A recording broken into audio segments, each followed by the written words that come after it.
I want to ask you about the current controversy which is going on about NEET. Begin with that. मैं news person हूँ तो फिर news से Yeah, start yeah. करूँगी मैं. Why not? So you know the shock that most people have कि ये क्या हो गया, क्योंकि जो entrance एग्जाम्स है उस पर so much hope less rests on students. और स्टूडेंट्स का मतलब है भारतीय सिस्टम में स्टूडेंट्स ही नहीं, पूरी फैमिली जुड़ जाती है. Yes. जब एक एंट्रेंस एग्ज़ाम बच्चा ले रहा होता है तो उसके पेरेंट्स, ग्रैंड पेरेंट्स सभी जुड़ जाते हैं. So much of hope rest in a student taking that exam. और वो बिल्कुल ही पारदर्शी होना चाहिए.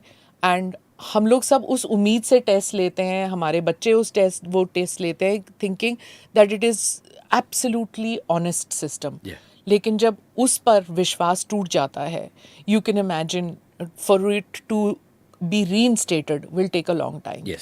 सो एज एन एजुकेटर आप क्या समझते हैं इसके बारे में?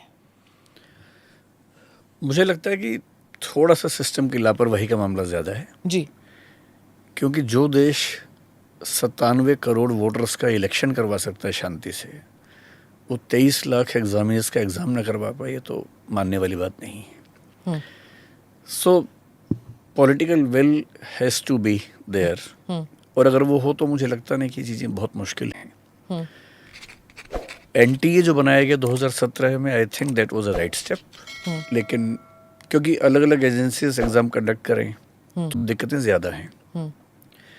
If we have a specialized agency which can look after everything, then it becomes more easy.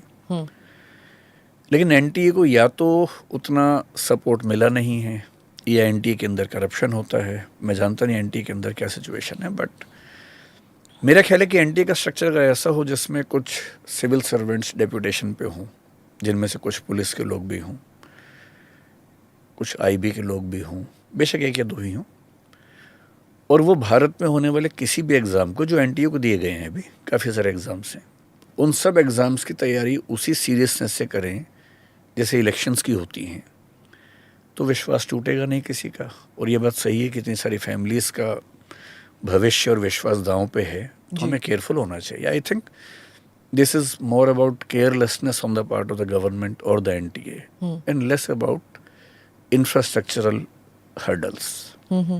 अगर suppose you were heading NTA, तो आप क्या करेक्शंस कहते हैं? जैसे 5 पॉइंट्स दे दीजिए that I would do this this this whatever. अगर 5 या 3 या जो भी आप समझे. देखिए, अभी जो एग्ज़ाम हुआ एनटीए का, उसमें 3 इश्यूज सामने आए हैं, कम से कम 3 इश्यूज. एक झज्जर हरियाणा में आया, जहां ये दिखता है कि एग्जामिनेशन सेंटर के लोगों ने दोनों पेपर सेट्स को बैंक से निकलवा के टाइम की प्रॉब्लम क्रिएट की, टाइम लेट हुआ, ग्रेस मार्क्स मिले. So this is one thing. दूसरा गोधरा में दिखा, जहां बच्चों ने, पेपर लीक नहीं हुआ, पेपर बच्चों को सही मिला. उनको बताया गया कि आप कैमरे के सामने एक्टिंग करते रहो, क्या पेपर दे रहे हो, क्योंकि सीसीटीवी भी इस बार इंस्टॉल हुए थे.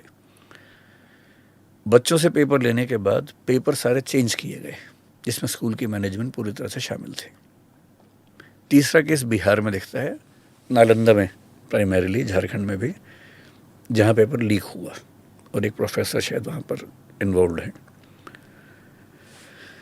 अगर इन सारे इश्यूज़ को टैकल करना है, एक तरीका तो ये कि हम कंप्यूटर बेस्ड टेस्ट पे जाएं, लेकिन उसकी अपनी दिक्कतें हैं, क्योंकि नेट कनेक्टेड होने से हैक करना आसान हो जाता है.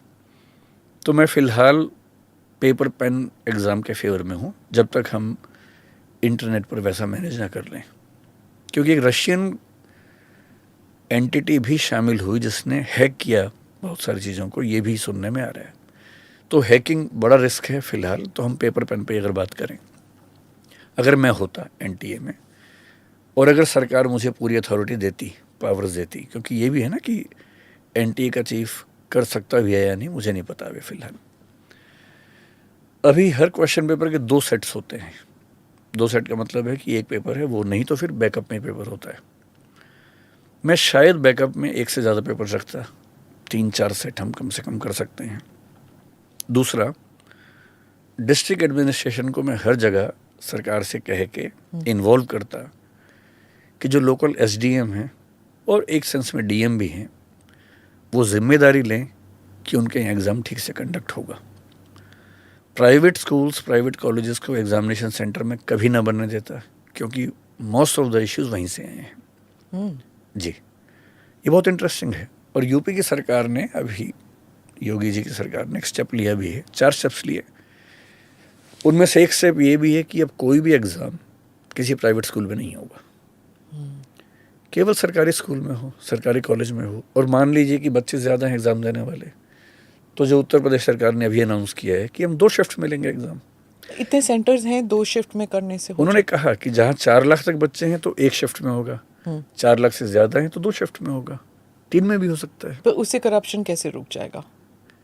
अगर केवल सरकारी स्कूल्स में है, सरकार के कंट्रोल में है, तो कम से कम देखिए लेवल्स क्या हैं। पहला, पेपर बनाने वाला ही क्वेश्चंस लीक कर दे। हाँ। दूसरा, पेपर बन के गया, छपने के दौरान प्रिंटिंग प्रेस से क्वेश्चंस लीक हों। तीसरा, पेपर छपने के बाद बैंक के लॉकर में गए, उस बीच में लीक हो। चौथा, बैंक से लीक हो, बैंक से एग्जामिनेशन सेंटर के रास्ते में लीक हो, एग्जाम सेंटर पर जो आधा घंटा है 1 घंटा है उसमें लीक हो। ये 5-6 लेवल्स हैं। अगर आप इन सब के लिए सॉल्यूशंस निकालें तो बहुत मुश्किल काम नहीं है, निकल सकते हैं। जैसे अगर हम विस्तार में बात करना चाहें, जी, मान बिल्कुल, लीजिए, हाँ।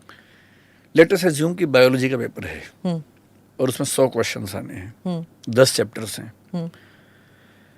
हम 10 पेपर सेटर से ये कहें कि आपको इस यूनिट से 10 क्वेश्चंस बनाने हैं। हम हर यूनिट के क्वेश्चंस तय कर दें कि 10-10 क्वेश्चन हर यूनिट से आएंगे। हम हर यूनिट पे 10 के बदले 100 क्वेश्चंस बनवाएं।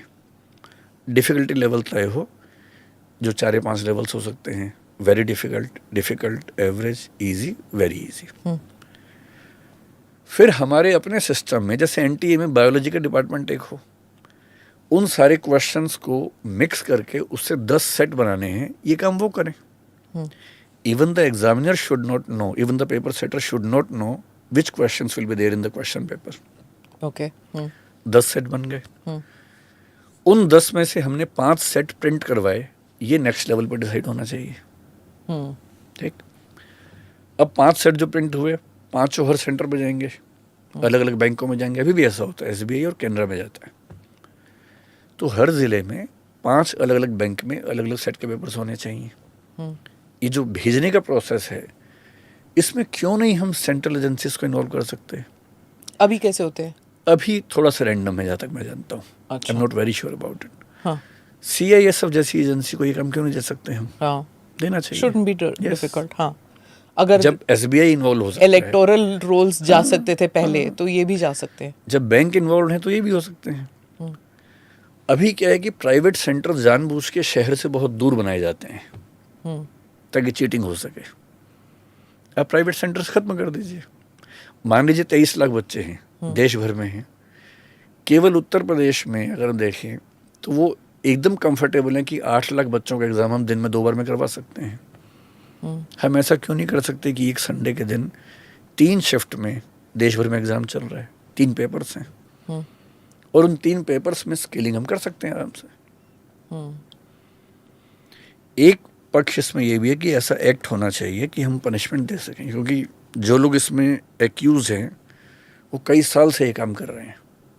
जैसे नालंदा में जो घटना घटी, कोई मिस्टर मुखिया हैं, वो 2017 में भी इन्वॉल्व थे एक पेपर लीक में। ऐसे कई इंसिडेंट्स हैं। तो जो लोग ये काम कर रहे हैं वो कई साल से कर रहे हैं, और ये हैं। लोगों को पता था, इसीलिए हाँ। उन्हीं कोचिंग सेंटर्स में जाते हैं। हाँ। उन्हीं स्कूल्स में, जैसे गोदरा वाला जो किस्सा आपने बताया, वो सारे बच्चे वहां पर दे वांट एडमिशन, उसी स्कूल में चाहिए। एडमिशन नहीं, इतना ही नहीं, दूसरे स्टेट्स के बच्चे वहाँ स्टेट्स पर के आए हैं। बच्चे, हाँ। क्यों ऐसे हो रहा है?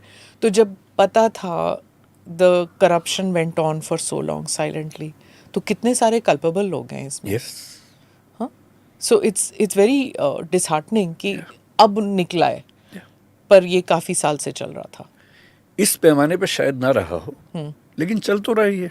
अगर आप लिस्ट देखें पिछले 10 साल में, हाँ, हर स्टेट में ऐसा हुआ है। इवन तमिलनाडु में हुआ है, महाराष्ट्र में हुआ है, मध्य प्रदेश में हुआ है, उत्तर प्रदेश में कितनी बार हुआ है। कांस्टेबल का एग्जाम उत्तर प्रदेश में हुआ, उत्तर प्रदेश पीसीएस का हुआ, राजस्थान में रीट का एग्जाम हुआ, कांस्टेबल का एग्जाम हुआ।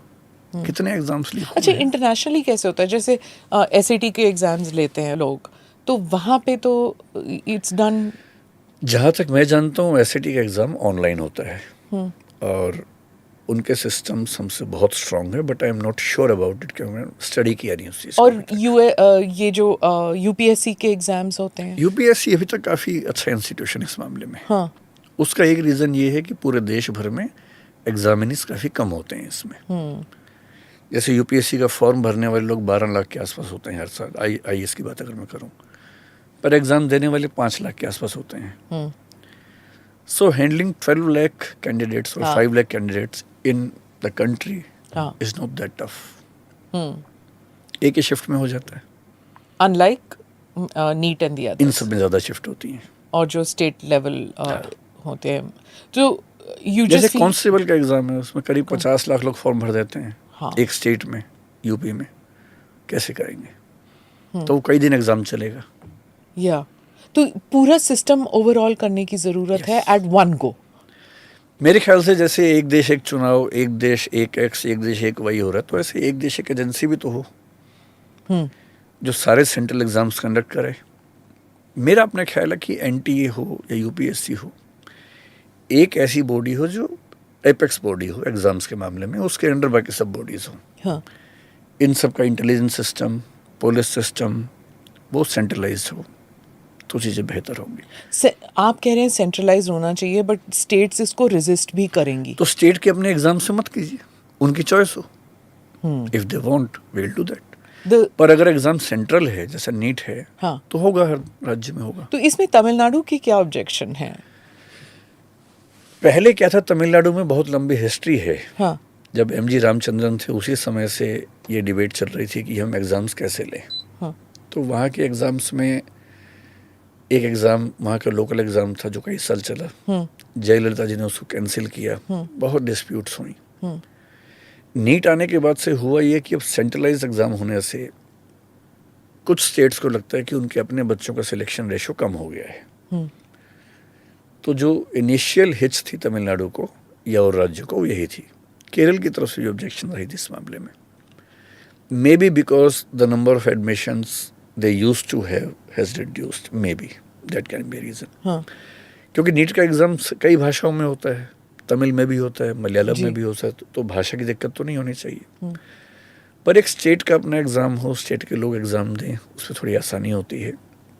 लेकिन मेरे ख्याल से बेसिक प्रॉब्लम यही थी कि जो अपना कंट्रोल है, मैनेजमेंट है, वो हाथ से निकल जाता है। और फेडरल सिस्टम में बहुत स्वाभाविक सी बात है कि राज्यों को लगता है कि सेंटर की पावर्स कम होनी चाहिए। और ये अब राजनीतिक बैटल बन गया है। राजनीतिक भी है, लेकिन कोई राज्य नहीं बचा हुआ है। हर राज्य के एग्जाम पेपर लीक हुए हैं, कोई भी नहीं बचा हुआ है। इसलिए इसको मैं भूल के भी बीजेपी वर्सेस कांग्रेस मानने को तैयार नहीं हूँ। राजस्थान में तो कांग्रेस की सरकार रही इतने साल तक, कितने पेपर लीक हुए वहाँ पर। झारखंड में कांग्रेस, मतलब जो नॉन बीजेपी सरकार थी, वहाँ पेपर लीक हुए। 2024 इलेक्शन